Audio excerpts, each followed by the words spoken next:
Tere, minu nimi on Jaanika Mirtal. Igapäevaselt toimetan haridusvaldkonnas projektijuhina, toetan õpetajate kasvu ja arengut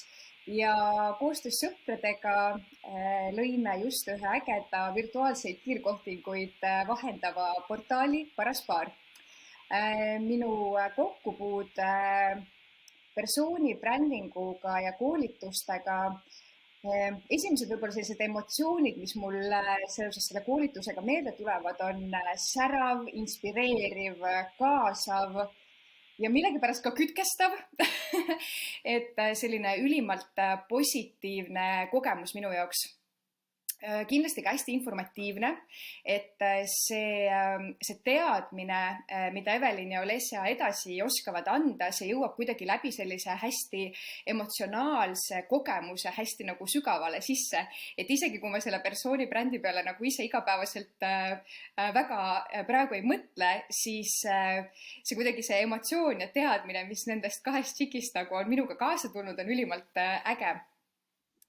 Mis see kogemus mulle andnud on andnud palju suurema teadlikkuse sellest, kuidas on võimalik iseenda kuvandit luua ja millised on need tööriistad, läbi mille seda teha. Et ma näiteks tegin sellise nagu hetkeolukorra revituuri ja kaardistuse selliselt, kuidas ma tegelikult ka kaasasin oma sõpru, et nad annaksid mulle tagasisidet selles osas, et millisena nemad mind näevad ja tajuvad siis sellises sotsiaalmeedias ja läbi nagu virtuaalsete keskkondade. Koolituse puhul mulle endale kõige rohkem meeldis see, et seal oli hästi palju praktilisi ülesandeid, et me küll saime hästi palju teooriat, aga samas sai selle teooria kohe ka nagu praktikasse panna, et enda jaoks mingisugused olulised sammud läbi mõelda, kirja panna, teistega jagada, et see on see, mis tegelikult ju seda uut teadmist loob, et mitte, et sa lihtsalt teoreetiliselt ei tee midagi oma peale selgeks või ei loe ainult, aga et sa tegelikult ka teed mingid sammud läbi ja nende sammude käigus astud ka välja oma mugavustsoonist. Ma mäletan nii hästi, kuidas meie koolitusel oli vaja inimestel siis teha ma ei mäleta, kas oli kiire liftikõne või mingisugune konkreetne sõnum, mida oli vaja edasi anda ja Olesja ja Evelin reaalselt nagu eksprompt panid inimesed seda tegema otse Facebooki laivi niimoodi, et see selline nagu hirmu ületamine, mis seal tol hetkel tekkis, inimestele andis nagu üliägeda emotsiooni ja ka teadmise sellest, et tegelikult on võimalik nagu asjadega eksprompt ülihästi hakkama saada. Et see emotsioon kuidagi on hästi mõnusalt meeles. Ja mis mul veel tegelikult hästi Evelin ja Olesja puhul meeldib, on see, et nad on hästi personaalsed, et nad kuidagi oskavad sind panna ülihästi tundma ja selles keskkonnas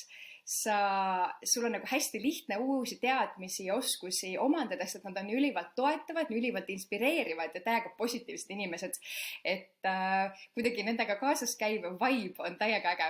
et juba selle vibe'i pärast minu meelest, et selle energiaga nagu kontakti saada ja kontaktis olla, et tasub kindlasti koolitustel osaleda.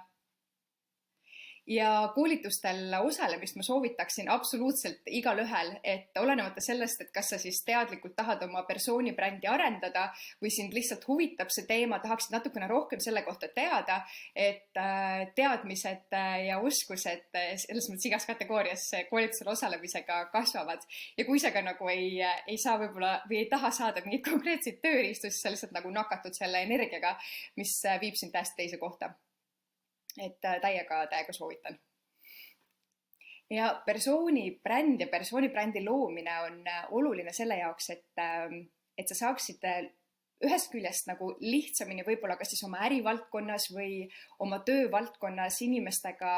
kontakte luua, koostöövorme tekitada, sellepärast, et sa lood selle persooni brändiga mingisuguse teadmiste, emotsioonide ja kogemuste kogumi, mis teisel inimesel sinu suhtes on ja miks mitte seda siis juba ise kontrollida ja suunata, et selleks on persooni brändi tööriistad ülihead, mida kasutada.